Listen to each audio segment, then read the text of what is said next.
Hey guys, this is just a short video tutorial to show you how to add a new person to Elvanto, particularly if we're adding an adult who's come to one of our Sunday services.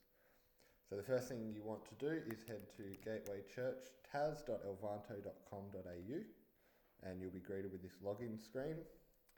Go ahead and pop your login details in, and if you have any issues here, you can contact me at elvanto@gatewaychurch.net.au. Once we've logged in, it'll take us to one of two screens. It might take you to this screen, which is the admin area, or it may have taken you to the member area screen.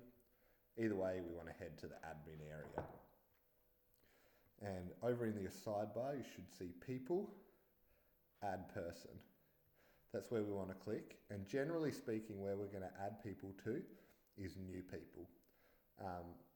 This is basically what we want to do is add people to new people once we've made contact with them.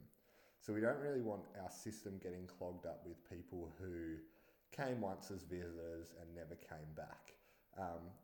On the same token, we don't want to add people or their contact details to the system unless we're sure that they're okay with that. So once people have been at church for maybe a week or two and we've reached out to them, that's when we'll add them to the new people. So what you do is you go ahead and you click on that, and that'll take you to where you can put in their details. So on this screen, we really want to get as many details as we can from the person.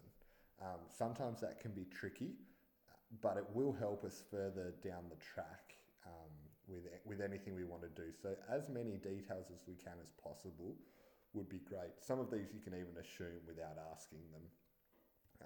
But if you can't get all of their details, there are a few minimum requirements that we really need.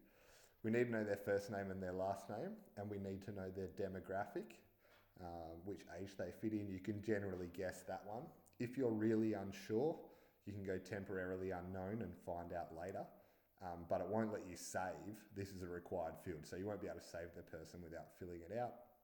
Location, Devonport or Circular Head, you should be able to make that one up yourself. And then we really want some contact details off them.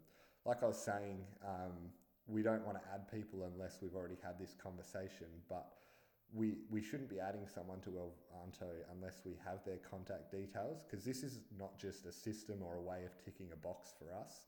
This is a way that we can care for people, we can contact them if we need to, so we need to have those contact details there. So email address and mobile number would be great. Address would be even better, but if it doesn't come, that's okay.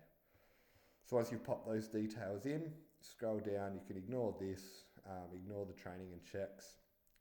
If they have any allergies that they tell you about, go ahead and pop them in, but I'm not thinking that's going to be a conversation that you have on day one. You can ignore this bit, ignore all of this, and then you want to come down the bottom and click save.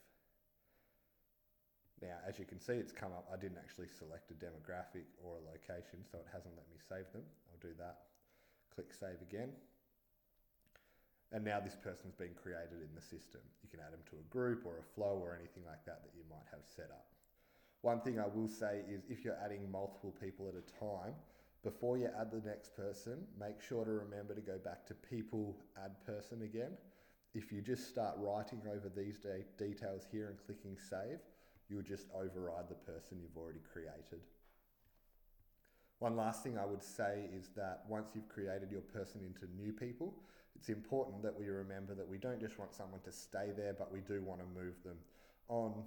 Hopefully they become connected, join a team or something like that. If not, we can pop them in crowd. But generally what we do is once we've had someone through one of our programs, like a We Are Gateway party or DNA or whatever it's called at the time, once we've invited them to that and had them in that, then we can move them on.